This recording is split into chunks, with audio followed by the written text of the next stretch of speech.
May bantay dito eh, may nahuli oh. 5,000. Yun, may bantay. May nahuli. Ayun na, bantay. Ayun, may bantay dito eh, may nahuli oh. 5,000. Ayun, may bantay dito eh, may nahuli oh. 5,000. Goodbye, 5,000. Ayun, January 2024. Bawas na agad ang 13 month mo sa December. Luwag-luwag naman eh. Imadaan pa kayo dyan sa EDSA Busway. Sakit yan, sakit yan. 5,000, umagang-umaga. Pamot ulo, maiinig sa sarili. Sasabihin sa sarili, ba't ba ako dumaan dun? Magagalit ka sa sarili mo. O, baka sabihin naman na baka hindi lang alam kasi taga-probinsya. Hindi alam kasi ngayon first time lang sa EDSA dumaan. Baka sabihin din na baka hindi talaga nila alam. Baka wala silang TV, wala silang radyo, wala silang dyaryo. Hindi sila makabili ng dyaryo. Wala silang internet kaya hindi makaano sa Facebook, sa YouTube. Baka ganun ang dahilan. Idadahilan, hindi naman na magdadahilan yung nahuli, ang magdadahilan yung mga nagko-comment. Baka hindi nila alam yan. Baka first time lang nila sa EDSA dumaan.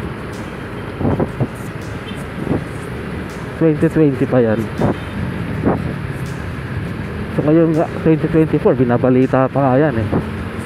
Napanood pa ako sa balita na ganyan eh, na mga nahuli sa busway.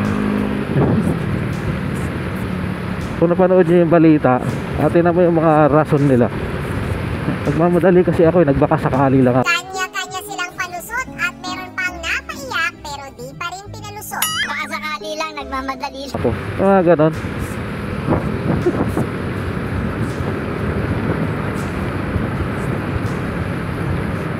Kaya enforcer hindi naman niniwala sa reason eh, sa dahilan eh. Kasi imposible. Imposible mo hindi mo alam na bawal dyan eh. Mula sa dating 1,000 pisong multa, 5,000 piso na ang singil sa unang paglabag. Ang bagong multa, eto, 5,000 pesos na para sa first offense. Masususpindi rin po ang lisensya sa second at third offense. May mga nagko-comment ka sa akin na ano eh, taga-probinsya sila eh, malayong probinsya pero alam nila na bawal dumaan sa bus lane, sa EDSA bus lane. Alam nila.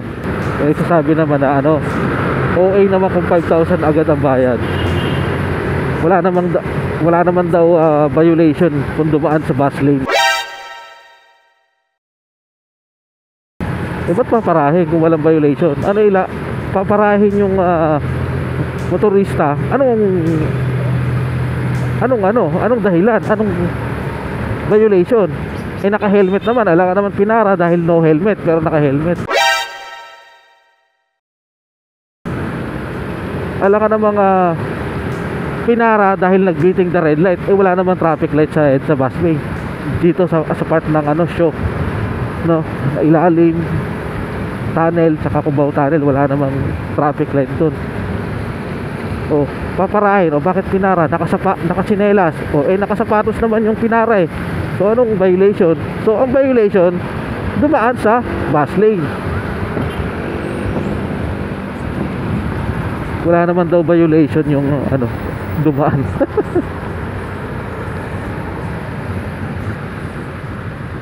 Okay. So kanya-kanya na lang dahilan yan eh. Pagalingan na lang umarte kung sino ang maantig ang puso ng mga naninikit eh, no? Kanya-kanya na dahilan na lang yan eh. Yung isa nga umiiyak eh. Meron pang napaiyak pero di pa rin pinalusot. Ito naman napaiyak na. Nagmamadali daw siya. Dito lang po ako sa gilid, construction workers lang po ako. Tinuluyan pa rin sila ng MMDA at hindi pinalusot. Umiiyak eh. Tapos sabi basta yung kung ano yung trabaho niya. Tapos umiiyak siya. O tinuluyan pa rin. Ibig sabihin hindi siya marunong umarte. Hindi niya na-convince yung naninigit. Yung isa na ba nagpakilalang kagawad. Nagpakilalang kagawad, depensa niya, nagmamadali siya at nag-overtake lang naman daw siya. Kagawad kasi ako. ayun, tinuluyan pa rin. Kung mayroon mang ganong naaantig ang puso, swerte nyo, di ba? Kasi kahit pa paano, ano tawag doon, maramdamin din yung naninikit at naiintindihan yung sitwasyon, di ba?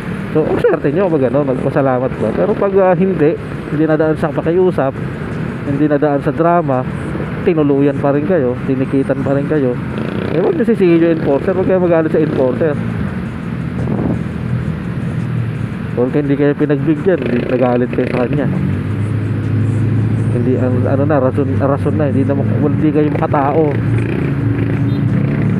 Sobra na kayo yung mga ganong banat sa enforcer, ano? Para wala kayong pamilya. Hindi kayo nakakaintindi. Yung mga banat. Ganong banat lang hindi ka lang pinagbigyan. Pero pag pinagbigyan ka naman, halimbawa pag-iinuman kayo ng tropa mo, tinasindak sa akin yung enforcer, kaya hindi ako tinikitan dumaan ako sa bus lane, sinindak ko yung enforcer, sinabigyan ko ng ganyan, ganito, hindi na ako tinikitan, pinaalis na ako, diba? Pinagyabang mo. Pero ang totoo, nakiusap ka, nagmakaawa ka na hindi ka tikitan or babaan yung penalty mo or yung violation mo. Nagyabang no? Sa kainuman.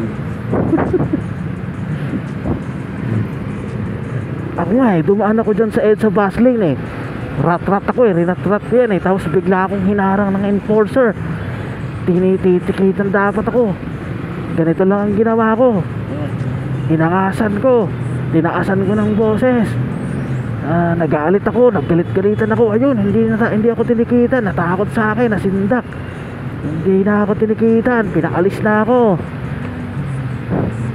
Ganun ang kwento mo sa inuman yun ng tropa mo no? Pero ang totoo, nagmakaawa ka na wag ka ng tikitan kasi wala kang pera, mahirap ka lang, ganun. May sakit yung mo, kung sino man yung may sakit na babanggitin mo. Nagmamadali ka lang kasi emergency, ganun. Hanggang sa babaan lang yung multa mo. Pero, diba? Pero kung makapagkwento ka, ang lupit, ang cool mo sa kwento mo sa tropa mong nakainuman mo. Kaya saludo sa mga makakakwento, no? Mga ganong kwentuhan niya sa tropa niya, pero iba naman sa totoong nangyari. Saludo pa rin.